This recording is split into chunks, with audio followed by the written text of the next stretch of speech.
everybody. This is Dr. Willie Jolly and this is Dee Taylor-Jolley.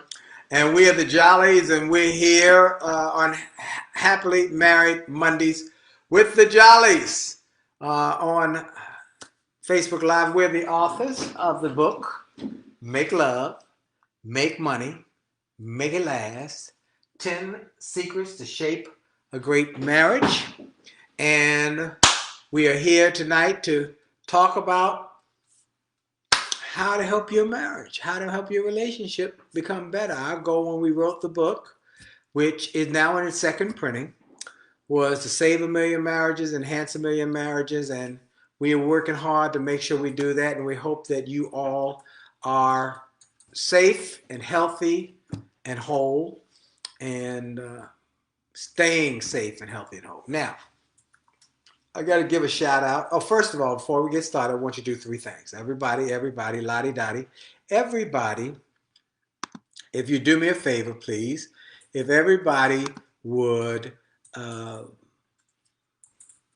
a watch party, hit the share this link with everybody you know, and hit like. So like, share, start a watch party. Like, share, start a watch party. Share. Start a watch party. So I want you to do that if you'd be so kind. And then we want to encourage you to also put this in your schedule for every Monday night, 9 o'clock. We got some people who come every week, and we hope that people are starting to join in now. So great. Thank you. So look, we got our shirts on today. The only difference between a good day and a bad day is your attitude. The only difference between a good day and a bad day is your attitude. And this shirt was sent to us by my friend Dennis S. Brown. He's been on my XM show. He wrote the book, The Only Difference Between a Good Day and a Bad Day is the Attitude. And tomorrow is his birthday, his 66th birthday. God bless you, Dennis S. Brown. And so I wanted to celebrate your birthday and shout you out and tell people about your shirt and where they can get it. You can get it at his LinkedIn page. Go to his LinkedIn page, Dennis S. Brown. That one you can't mess up the spelling. DENNIS Brown. BROWN. He is a great speaker, great guy, great husband, great father, and just a great man. So go get you a shirt. The only difference between a good day and a bad day is your attitude. And so that's the truth. And we get to choose our attitude every day. We get to choose our attitude. Every minute. Especially when we don't agree. We're going somewhere tonight, y'all. We're going somewhere tonight. So I want to thank all of you who've been sharing this with your friends and family members. Look, we want you to, if you do not, many people have been buying the book this week. We've been sending out books, signed books, autographed books. So if you don't have your copy of the book, Make Love, Make Money, Make It Last, go to jollymarriage.com, JOLLEY, marriage.com. Order 2 copies of the book. One for you and one for your significant other. Get it now while we're still able to get them out to you. And also, you can also order like one gentleman did. He ordered the books and the workbook and the other materials. It's a whole package. Get it all. It's worth every penny, and it's more. In fact, we thank all of those who have called and said it's worth more than we're charging, and I'm grateful for that. Okay, that said, we're going to talk about why we're disagreeing. And that comes from what chapter in the book? Chapter number 4, isn't it? I don't know, sweetheart. I believe it's chapter number 4. So we're disagreeing right now. Yeah, but we're not disagreeable. No, we're disagreeing. No. What chapter? Chapter number 6. Chapter number 6? Yeah, agree about disagreeing. And what does that mean? That means that you don't always have to agree. Here's what it reads. I'm in every disagreement in marriage. Remember this one important truth. My spouse is my partner, not my enemy. We will either win together or we will lose together. That's a great quote by Dave Willis. And I go on and say, in every relationship, you'll have times when you won't agree. And these can be delicate times when relationships can be hurt, and if not handled well, they can even be broken. That is why it's wise to decide ahead of time on the rules of engagement regarding how you will handle those moments when you disagree. And this is one of the most popular chapters in the book because we talk about the rules of engagement and we talk about the Chinese food experience. Okay, so what's our rule of engagement? Well, we don't have to go back to the Chinese food. We don't have to go back to Chinese food. For those who don't know about the Chinese food, I recommend you read it. It's a great story, one of the most popular stories in the book. But how we learn to talk about when we don't agree. How we learn to have... How we're respectful, but we disagree. But how we handle it so that we have been married as of last Sunday, 35 years. Wow. I was just a pup. I mean, anyway, 35 years of being married and haven't had an argument in 33 years. Now, we have disagreed many times. Like, we're in the middle of a disagreement right now. And we are not arguing. We work it through like we always do. We're still working on it. We're working it through. So... You want to talk about it? The way you said you want to talk about it now? You got to have a sense of humor. You want to talk about it? So, a couple of days ago, I was... set up a situation. I went out for a ride. I ride my bike every day. That's my exercise. And I rode my bike and rode by our gym, which is about 3.5 miles from my house, 4 miles from my home. And let's put a pause there. He has a gym at home. Well, go ahead, sweetheart. I have a limited little gym, just a little gym with a couple little weights. That's all. Didn't I buy you weights? Yeah, I said a couple weights. 200 pounds. Up to little weights. All right, so I go and I look, and the gym's open. The door's open. It's been closed for 3 months. And so I walked up to the door, and they said, "Mr. Jolly, what's it?" And I got my mask on, and they said, "Now, if you're coming in, we got to get your temperature, and you got to sign this a waiver. That if you catch the disease, you won't sue them. Is that right?" No, a waiver that you will maintain the rules of the gym. That you'll stay 6 feet from people, you'll wipe down the equipment before and after, and that you'll be respectful. And if you have a cough or a sneeze, or you have you're sick and you don't tell them, then you're liable, and you know it. So who's liable? The person who signs this waiver, or this who brought the germ in. That's right. Who brought the virus? That's correct. And so I said, "Wow, this is great." I said, "Well, my challenge is right now, my wife does not want to go to the gym." You can say my wife is a germaphobe. You can say that. My wife is a germaphobe, and she has said she's not leaving. Y'all know, if you've been here on every week, she's not leaving the house till 2024. 2024. Yeah. Is there anybody who's with me? So go ahead and finish your little story. So you see what I said? I caught your little story. My little story. So I'm riding my bike back home, and I ride by in Rock Creek Park, beautiful bike riding area. There's a pull-up bar that you can go, and I usually can do 10. I can do 5 to 10 pull-up. But I haven't been to the gym to do any pull-ups for 3 months, and so I went to try and do a pull-up, and I was pitifully weak. Pitiful. Golly. So I came home and told my wife. I said, "Look,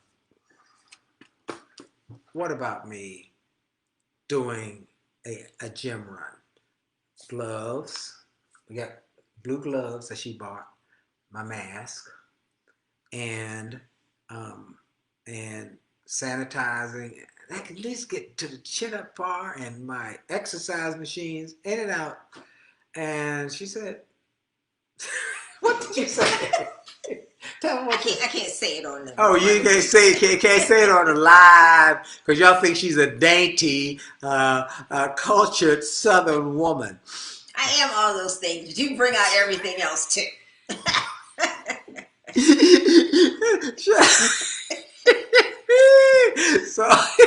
I said, "Oh no, sweetheart, that does not work for me." Is there anybody else who thinks like that the gym is not the place to be?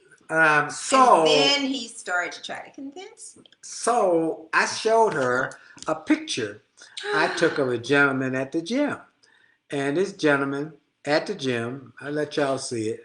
Here's how he looked. Can you see that man? He's at the gym. He got his shield. He got it all on his face. He said, "I'm serious." And so I told her, I said, we could, you and I both could go. Her shield is right over here. You can put your shield on, your mask on, your blue gloves, and you got to wipe down everything before you use it and afterwards.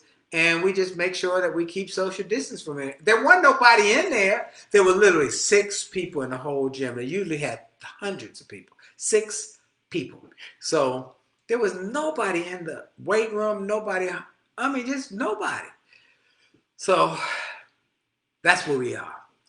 And so anybody else, hey, let me give some shout outs here before we go too far. David Robinson, Rhonda Pierce, hey. Good evening. Terrence Gray, Eric Collier, Kevin. Do not go to, who's that? Rhonda Pierce said, do not go to the gym. I'm with you. Oh, wait. Vaughn Kaufman from Kansas. Hey, Vaughn. Rhonda's saying stay out of the gym. Terrence said do the percentage. Now, I like that, Terrence. Do the percentage. What's that mean? I don't know what that means. What that mean, Terrence? You got to help a brother out. Anyway, so we have had this conversation for the last few days about to gym or not to gym. That's the question. And how do we agree to disagree? But this morning, she went for her walk, and I could have gone on to the gym, and I didn't. What did I do? I don't know what you did. I went for a jog, Oh, you did. You did. I went for a jog. You went for a jog. So. Okay, that's because we're still talking about it, and I do appreciate that. Okay.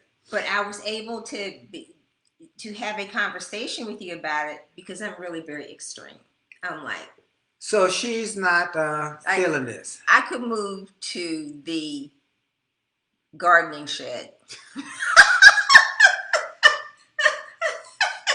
That way, I'm sure that I won't catch whatever it is that he might have lingering when he comes back in case. Well, we've talked through this. How do you contract this? You did. You took me through the questions. I went through the questions. And we did have a conversation that said, for me, it really is an emotional situation. Because I'm already not feeling being around people. I have already removed him from my shopping run. Tell him about because that. I'm search and destroy. No, because you said why did you tell me I couldn't go to grocery with you no more? You gravitate towards people, and if they can't see you and you're talking loud because you're saying hello to everybody, then somebody says, "Oh, that voice! I know that voice." Then you just naturally gravitate towards them, and it just makes me hyperventilate, and it's like having PTSD. That's a trauma. So that's how you make me feel when you start gravitating towards people. So I don't see any difference in your saying hi to people when we go to the grocery store, or used to go to the grocery store, and then she don't go with me no more. No, because I go by myself with the gloves, the mask, the shield.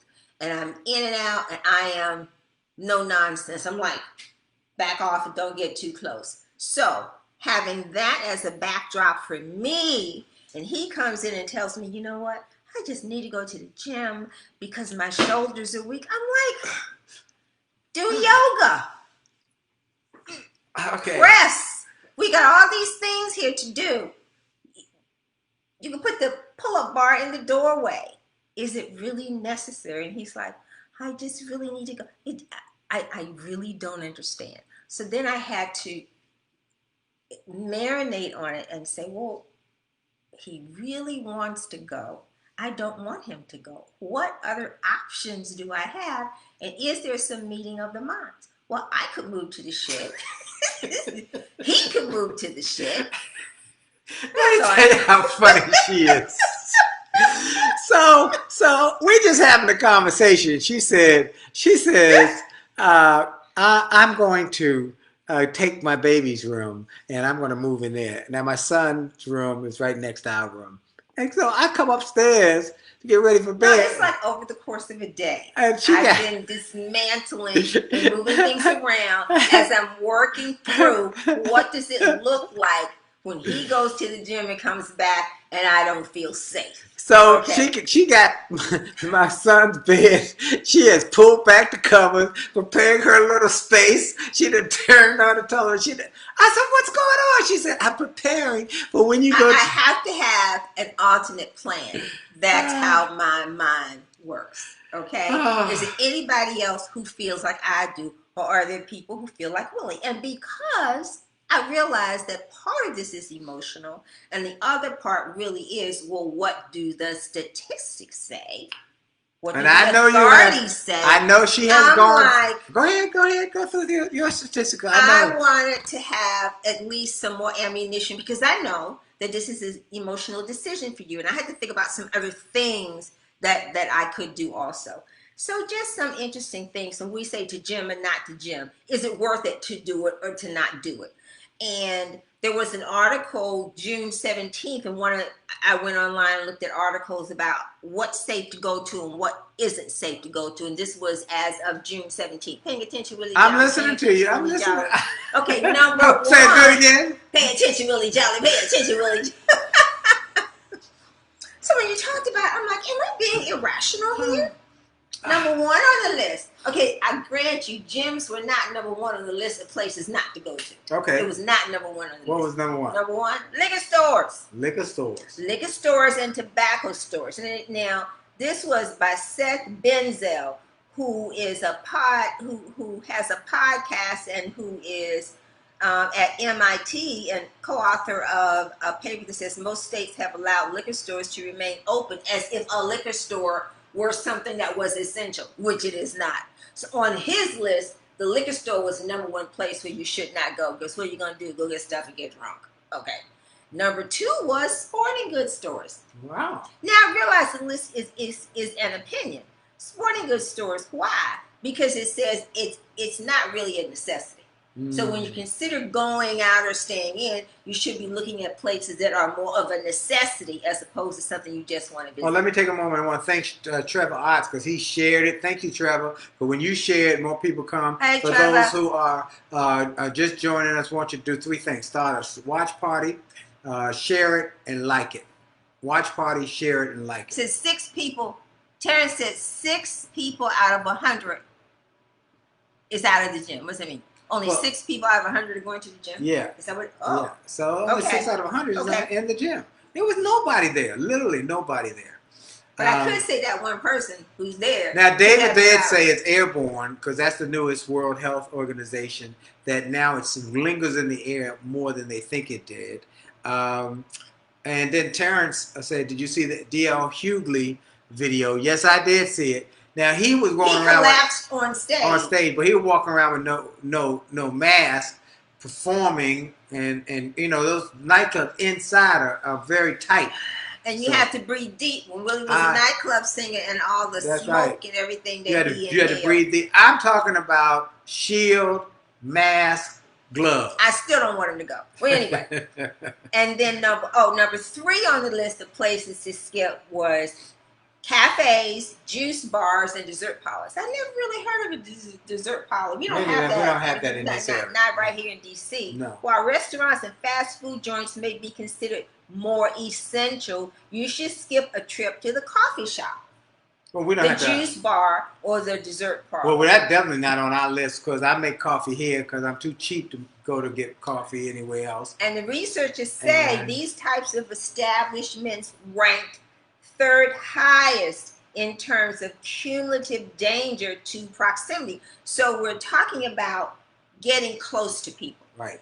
And I have found that in my Walmart, my Mom's Market, and my Whole Foods run, those are the only 2 places that I go, that if the 6-foot distance is not marked on the floor, people don't stand the appropriate distance. And sometimes it's marked, it's like they can't read.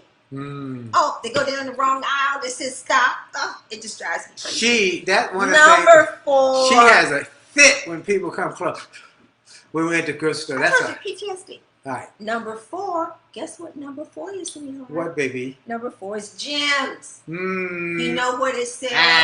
Okay. You may be eager to return to your favorite gym or your workout class, right? But MIT researchers maintain that it's not worth the risk. Well, tell me why. It was found to be some of the riskiest places as a result of the cumulative danger of proximity. That means being close to each other. What you're saying is not happening. It's not happening in that gym. Let me tell you, and I would agree that I was expecting to see a lot of people there, and I was going to like, it ain't gonna work. But there was nobody there. The exercise rooms had nobody. Literally 6 people across the whole space of the gym, and they said this is our normal day. So it makes me wonder, from a business perspective, how long would they be in business? Well, that's not my I understand that, but that's where I go next. I wonder how they're going to be in business if only 6 people are there at a time. Yes. I mean, I don't know, but I'm only concerned about this one of the 6 people, right? Which Number one? 5, you. Number 5 is skip the museums. They aren't as risky as the other 4, but still you're concerned. So the consistency is the close proximity of people.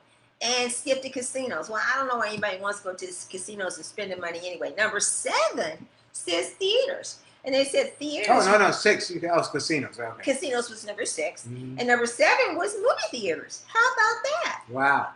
Well, most of them are not open now anyway.